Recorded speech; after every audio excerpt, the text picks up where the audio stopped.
Alright, y'all. It's been a minute. Well, it's been a whole week, but thought I'd go ahead and get a podcast a go. Doing it a little bit different this week. Don't have a partner with me, so I'll try to be as library based as possible, but still do the show. As life teaches you, the show must go on. And regardless, if he was here, he would just blend right into these topics. And I'm not gonna lie to y'all, this week it is a pretty hefty podcast we have in store. I've been in limbo. I was initially stating to you all that I would take out the music part and change it up to a little known Black History fact, but uh, me being who I am, and with there being many artists from you know the from back in the day, and even current artists who I would give a nod.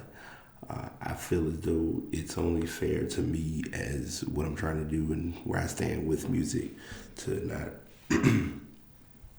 to not leave that piece of my sharing or caring with you all. So, with that being said, I'm gonna go ahead and start with our musical.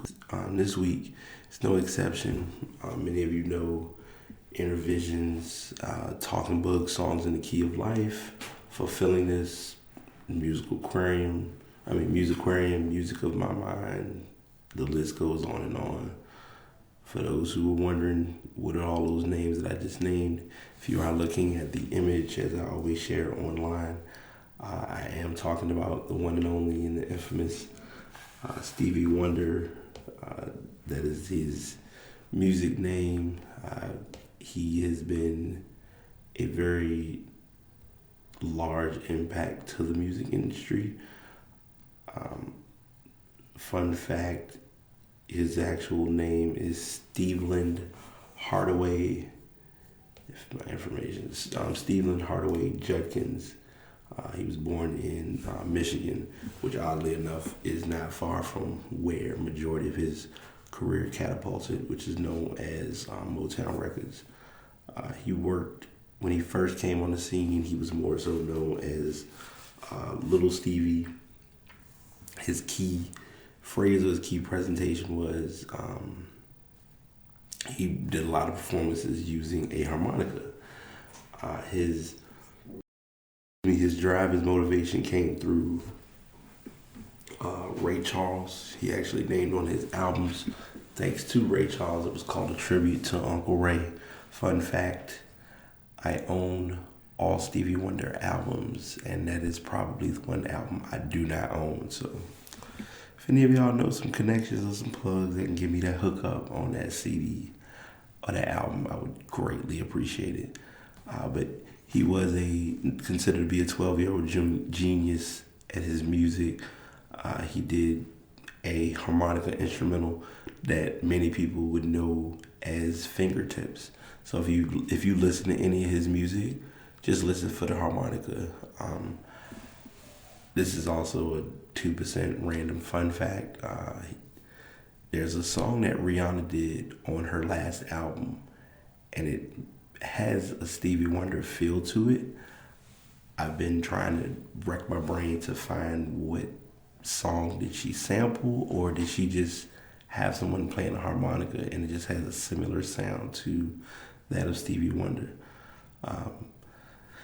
And like I said, he was initially Little Stevie Wonder. He eventually removed the little and then became Stevie Wonder, and he came out with an album, For Once in My Life, which had a lot of hit songs on it. Shooby Dooby Doo Dah Day, Met Your Match, I Don't Know Why, My Sherry More. Like, there were a lot of albums that he dropped that just were just chart drop. There wasn't an album I didn't enjoy. I will tell anyone this, and this has always been my 2 cents. My perspective. If you're not really sure whether you will or won't like his music, and you don't want to get all of his albums, just get at the Close of the Century. Close of the Century pretty much takes each era of his music and puts it on its own album, and it's just a musical as my term, as many people know me, calling it a musical eargasm. Songs in the Key of Life, I think, would probably be my personal favorite album out of his group that he did. And I only say that solely because it was a 2-disc album. A lot of his 2-disc albums were pretty good, but I think this one, you could tell it was a lot of effort that went into him performing that album.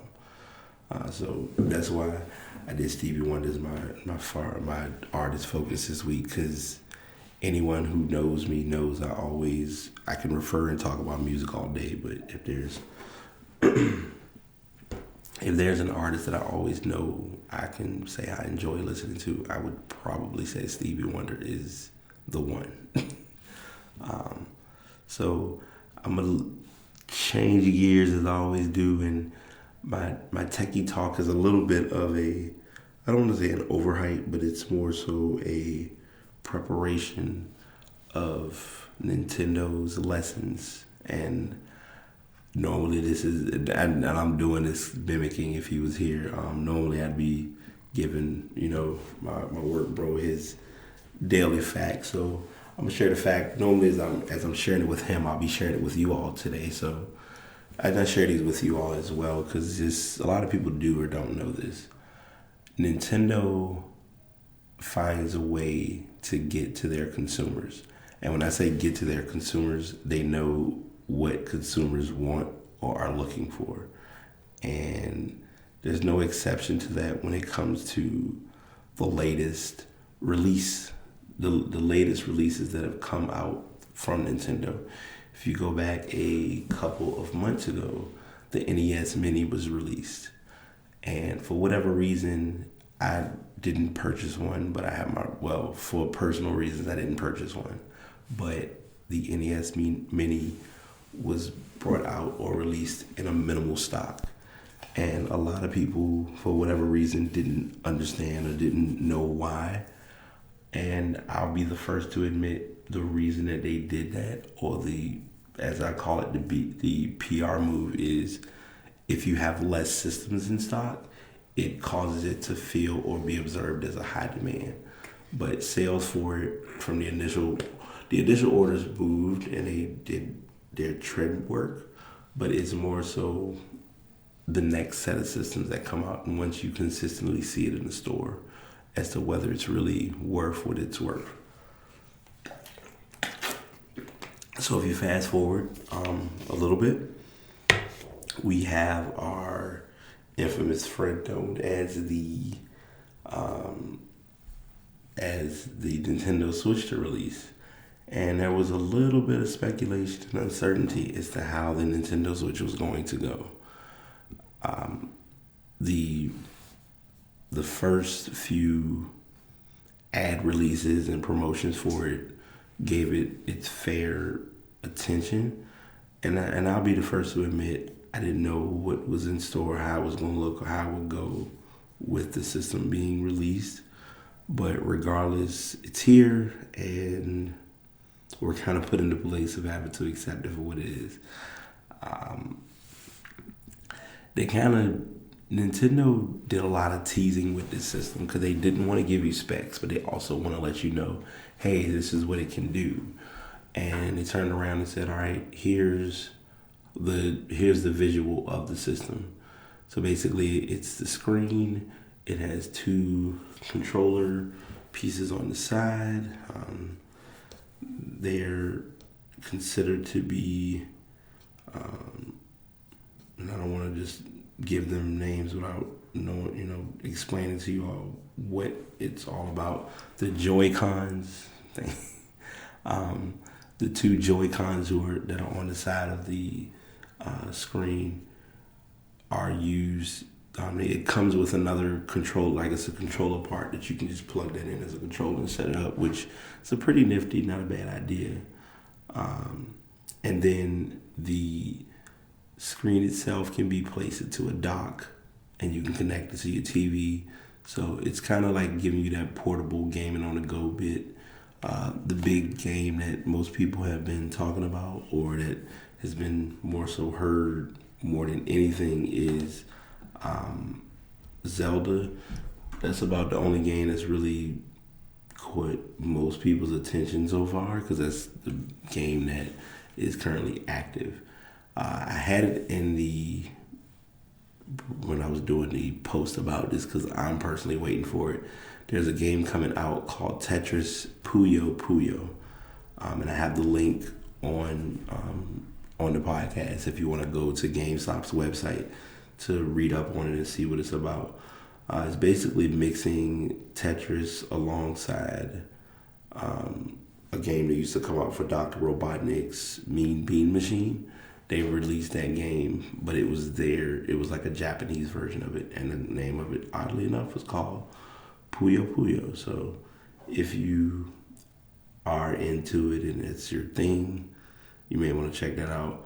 A lot of the games that people will probably be looking for are not out yet. Binding Isaac comes out in 2 weeks. If a lot of you don't know about Binding Isaac, that's a PC-based game, but that's one of their, that's a game that Nintendo can get some good profit from. Of course, Mario Kart is making a resurrection because it's kind of been quiet in the community. It's neither here nor there now, but I always think about this with games. I feel as though sometimes consoles, I think, miss their calling because Nintendo kind of missed out on an opportunity to kind of be esports, and it ended up not working to their advantage, I guess. But that's just how it goes with things of that nature. So speaking of nature and the behemoth of the beast, this is a fun story, and I'm only saying it as being a fun story because I never would have realized that something this small would become so big. And it's regarding JaVale McGee and Shaquille O'Neal beefing with each other. So it was an assumption or impression that JaVale McGee and Shaq didn't. Basically, Shaq is upset because, well, I'll give the full story. Shaq does a show on TNT that a lot of people know as it was called Shaq and the Fool. Basically, on Shaq and the Fool, each week, Shaq does different bonehead plays that are done that just don't make sense. What's so bad about it is JaVale McGee is usually a recipient of Shaq and the Fool every couple of weeks, if not every week. And JaVale McGee is feeling a certain type of way now about it because it's almost as though he's actually on a team like with Golden State. And I'll say this because this is kind of a sidebar. When he was in Washington, when he was in Denver, playing for other teams, he really wasn't as much of a factor. Since he's been in Golden State, he's a factor. And the reason he's a factor that a lot of people don't think about is his defense is actually helping their team as a whole. So, he's had a few plays here and there in Golden State, but Shaq do kind of pick on him on the low because he's normally on his Shaq and the Fool. But it looked like McGee and Shaq kind of went a little too far with it because it then ended up going.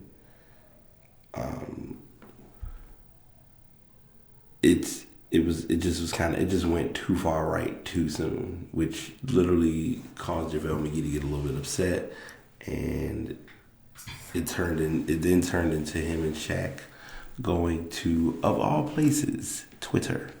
And anyone who knows, when it comes to Twitter, you have to be careful of what you say or how you say things because it can go too far. So because it went that way, tweets were going back and forth, and JaVale McGee wasn't having it, Shaq wasn't having it, and it just went to the next level. So I added this story in because of all the sources that you would expect to be participating in this, and I didn't add this image, but I wish I could have. Shaq's mom and JaVale McGee's mom both. Well, Shaq's mom looks at the whole process, the whole scenario as what's defined as cyberbullying. So basically, you can have words with someone, you can have thoughts and how you feel about something, and that's fine and that's okay. But some of what they say in a lot of their messages, and if you want to actually read the tweets, I will have the link saved on the podcast as well for those conversations. And Shaq, if you're listening, I'm sorry. Don't take it personal. I'm sorry. You trust me. I know I've had some rep and some things happen in my life that have just kind of caused me to go every which way. But Shaq's response after everything was, I have orders from the top to leave it alone. And it said, no, my mama. Just say Shaq called him, told him, stop the silliness, leave him alone. So that's the end of the beef. You won't be hearing about it from my side anymore. Mama has spoken. And obviously, JaVale McGee's mom got involved, Pam McGee. And if I'm remembering correctly, Pam McGee was involved in sports. I'm going to kind of get some research on that, and I may bring it to another podcast. I may not, but I always like to learn about the backstory of things like this. Pam McGee said, he cyberbullied my son, totally inappropriate. Shaq needs to lose his job or be suspended. The NBA needs to make a stand. And Shaq's mom then stated, it's not funny anymore. Seeing the things they're saying to each other, they need to squash this and move on. And from hindsight, it looks like it has been moved on. The only thing that Pam McGee needs to understand is TNT's not going to get rid of Shaq. If you remove Shaq from TNT, I won't say ratings will be demolished, but ratings aren't going to be the greatest. So that's just something you have to take into consideration when it comes to these type of situations. I mean, they both are wrong. I feel like Pam McGee needs to also look at it. JaVale McGee said a lot of things too, so it's the accountability factor. That's kind of the best way, or the number one way to look at it, is the worst thing you can do, but the most honest thing you can do is be responsible. And if you're responsible enough to know you messed up, then you're responsible enough to realize, hey, I made comments that I didn't need to make, and I'm sorry. It's not reputable me. It's not reputable my brand, things of that sort. So that's how I'm looking at it, and that's where I stand as to that whole conversation. I feel like Shaq and McGee could have handled it way better, but obviously that's too little too late. But that's why I'm the podcaster and not the actual person involved in the situation, because situations happen with me on a day-to-day basis that are 10 times different. So I'm not going to say running, but moving away from that story. And this was a request with Dimitri. I'm probably going to wait. I'm going to give mine now. He may listen and hear where I stand, and I may change by next week. Who knows? Because we can always run back to this topic as needed. I found an article from a while back, about a month ago. And I'm going to read over who they have listed for these options. And a lot of them are going to change based on recent situations, I'll say. Currently, we're a little over halfway through the season in the NBA. And the nicest way to put it is you always wonder who's doing well in what categories based on superlatives such as Rookie of the Year, Most Improved Player, Coach of the Year, things of that sort. I'm going to do this a little different because I know most times it's like you got a list of people, you can kind of assess who you think is going to win and kind of go from there. What I'm going to do is use the article as a resource as to who they listed. I'm going to look at Sports Illustrated's options, and if I agree with them, then I'll state so and give why. And if I disagree, I'll kind of let it be what it is. So they put the obvious one first, which I'll go ahead and get out of the way now. The MVP race, they have Harden as the top guy, and the underrated or keep your eye close because he in your back, on your tail is Kevin Durant. Now, a month ago, I would have agreed. I would have disagreed to a degree only because Kevin Durant is actually having a better year solely on the basis of his stats still being able to stand out amongst four superstars. So it's just a coincidence that it's two players. The MVP race this year is kind of like a three-headed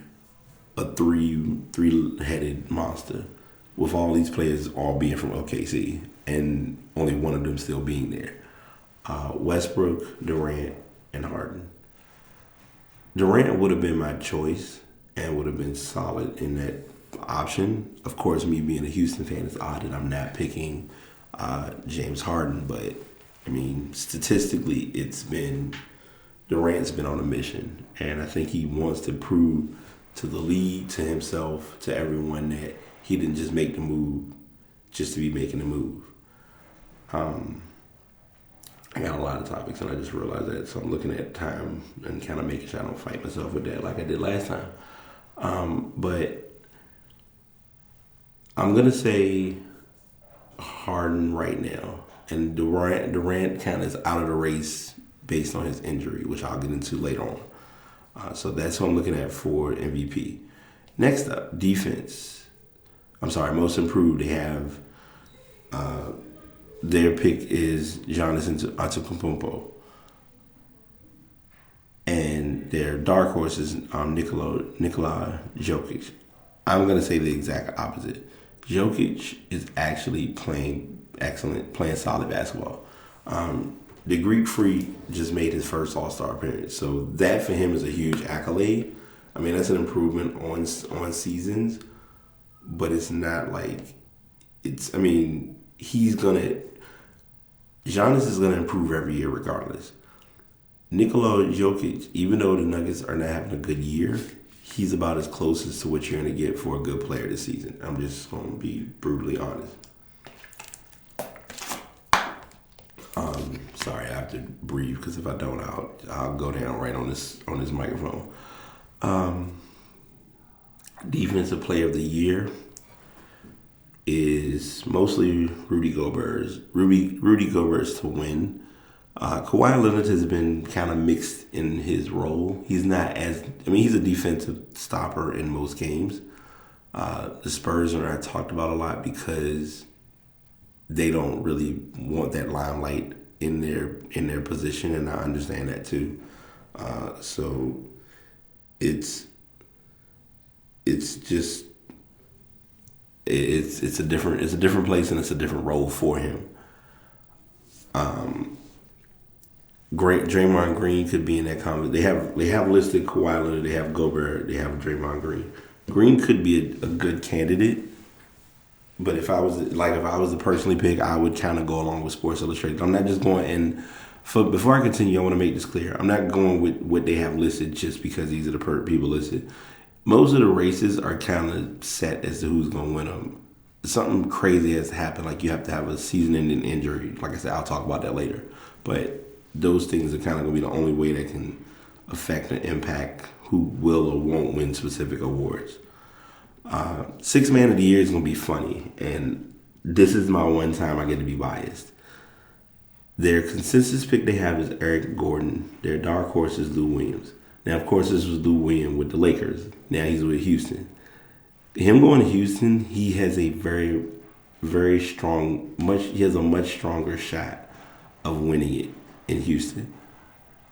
And that's only the best way to look at it. Is something strange has to happen for him to not win it. Looking forward to how they handle his contract next season, but it's kind of Lou Williams to win. Gordon will probably have more time.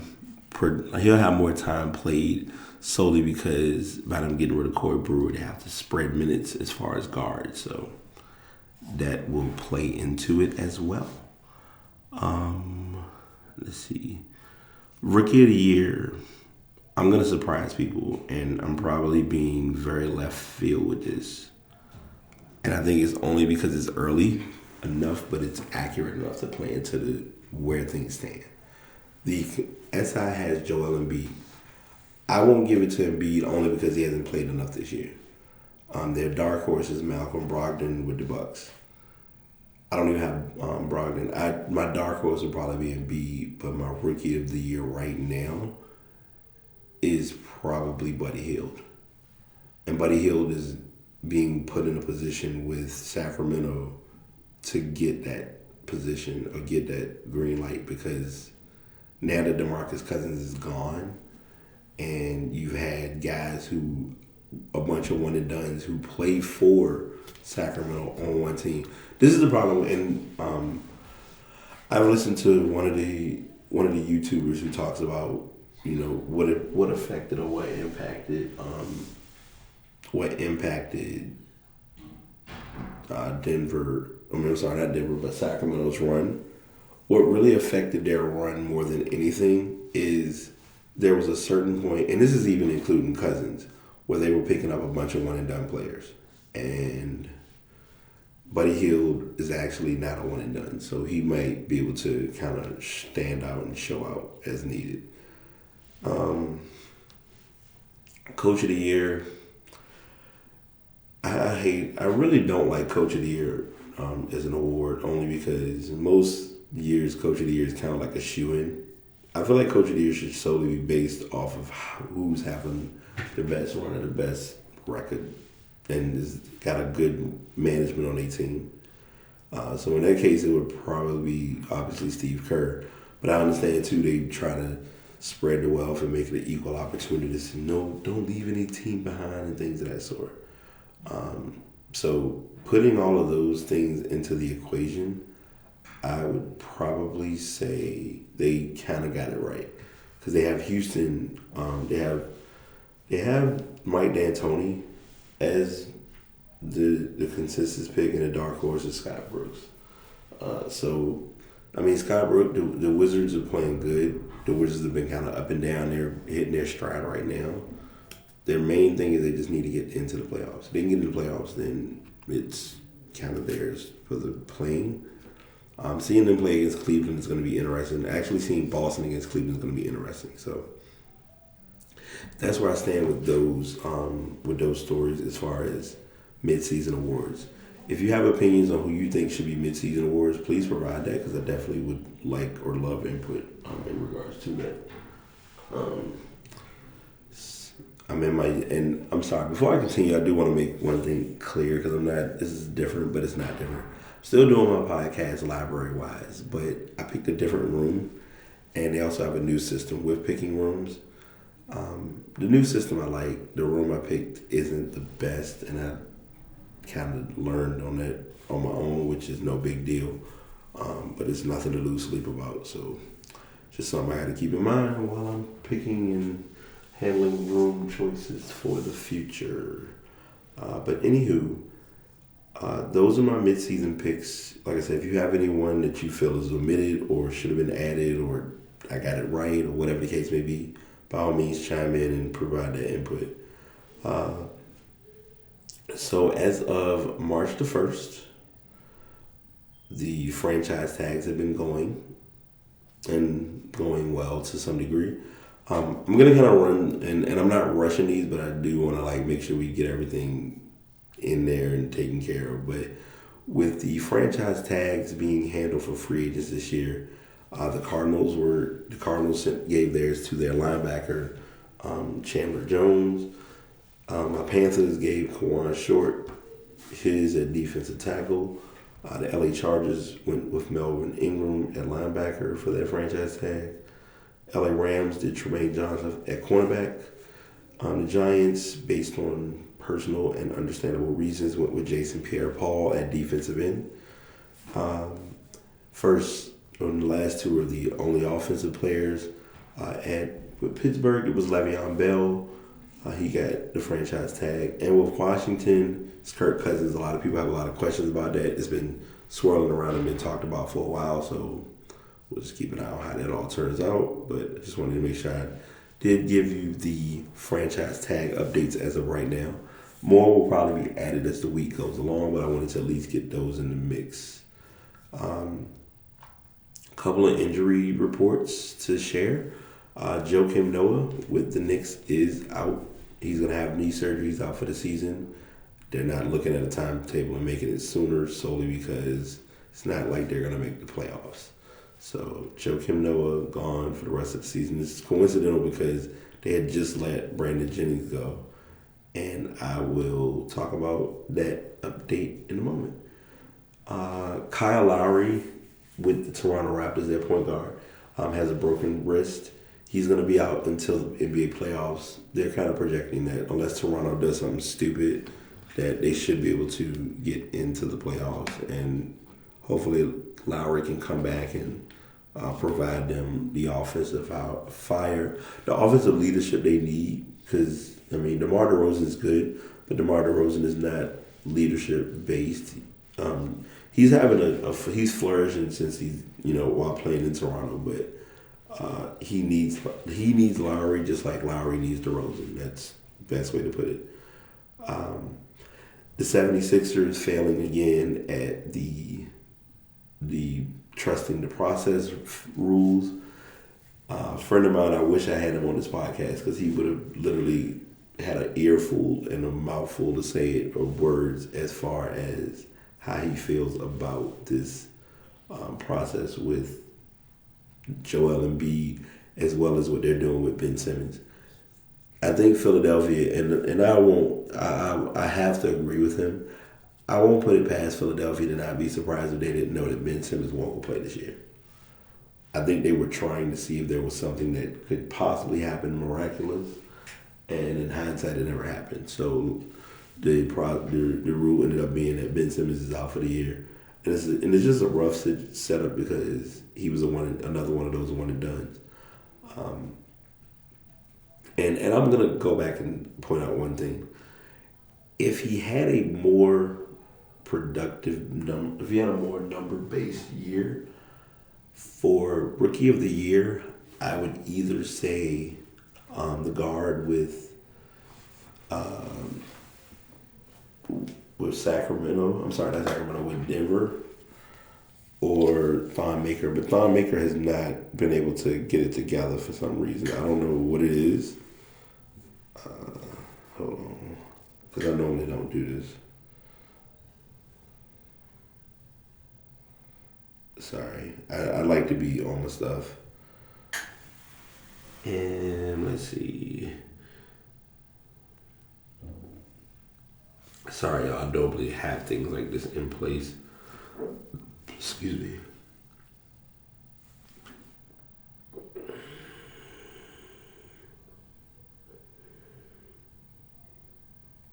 All right.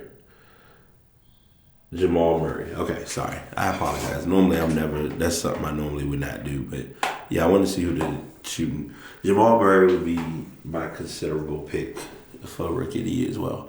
And this is no knock against Brandon Ingram. Brandon Ingram just isn't really in the place to really shine like he needs to. So yeah, like I said, Ben Simmons out for the year.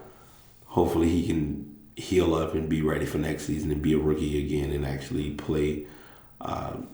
It's like the Philly just doesn't get it right. I mean, luckily Nerlens Noel has gone to Dallas, and I'll see if I can get some stats. I'm gonna next week. What I want to do is kind of give updates on players who have left teams and how they look on their new teams.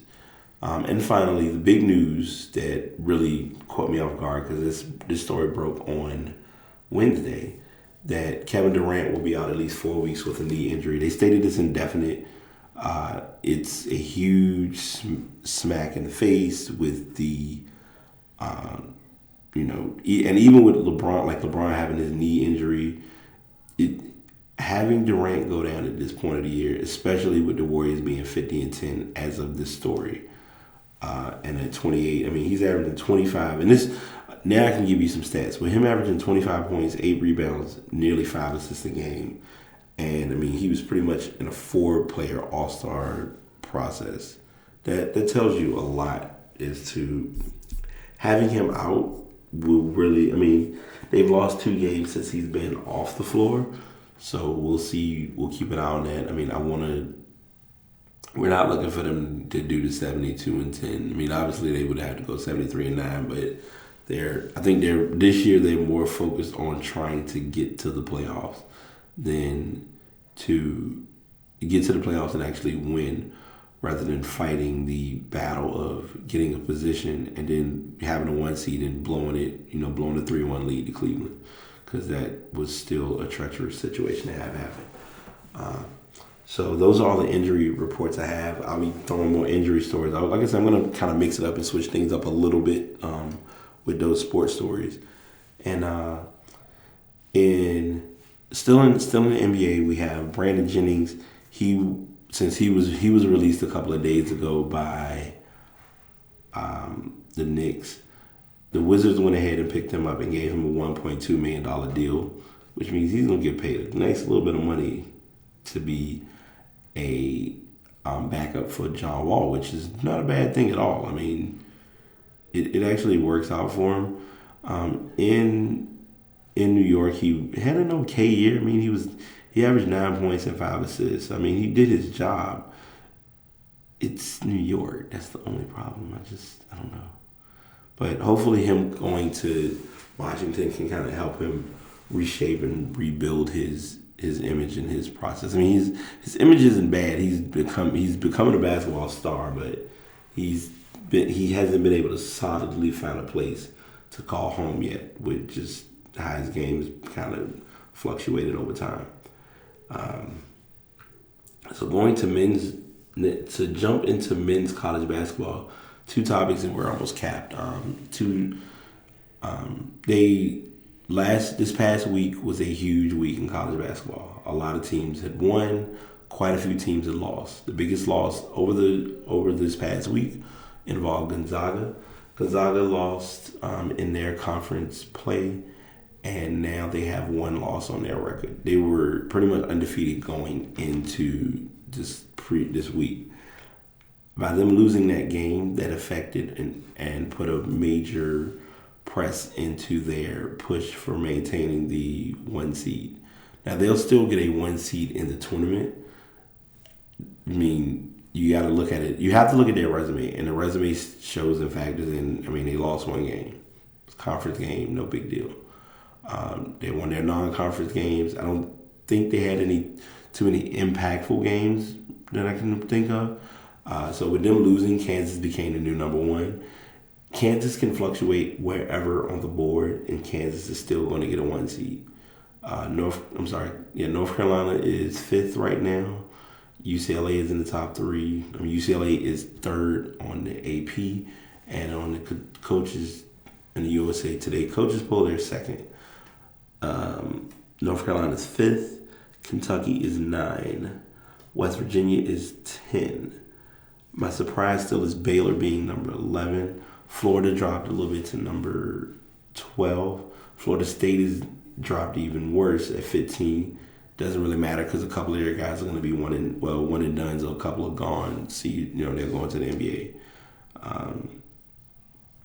Cincinnati is 18. Duke is a huge surprise. They're 17 at 22-7. So we'll be keeping an eye on that. I mean, your top 25s are usually shoo-ins for berths, not berths, but punching the ticket to the dance. So my last story, this is kind of going to eat up a decent amount of my time. Sorry if y'all hear that. If you did, my bad, but it's good to know that Tim Tebow is still in the media when we don't want him to be. No, I'm just kidding. Tim Tebow had a huge uphill battle when it came to the NFL. So Tim Tebow is now taking on the baseball side of the media. And the media is going to definitely have a field day with him. I'm going to just put it just like that. He is playing, he's in spring training camp with the New York Mets. And in so many words, they're going to have cameras asking him every single question. And something tells me majority of the questions that were asked or that will be asked have absolutely nothing to do with baseball.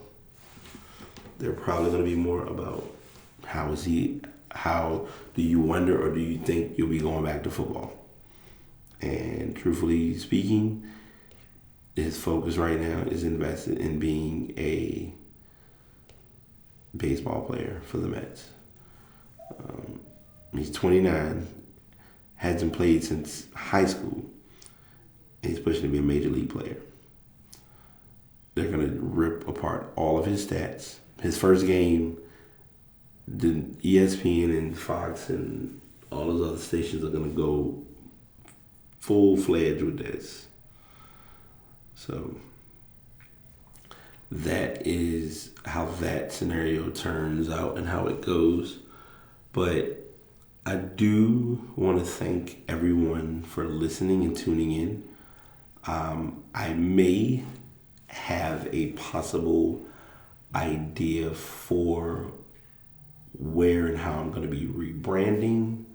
I just have to get some outside opinions in regards to that.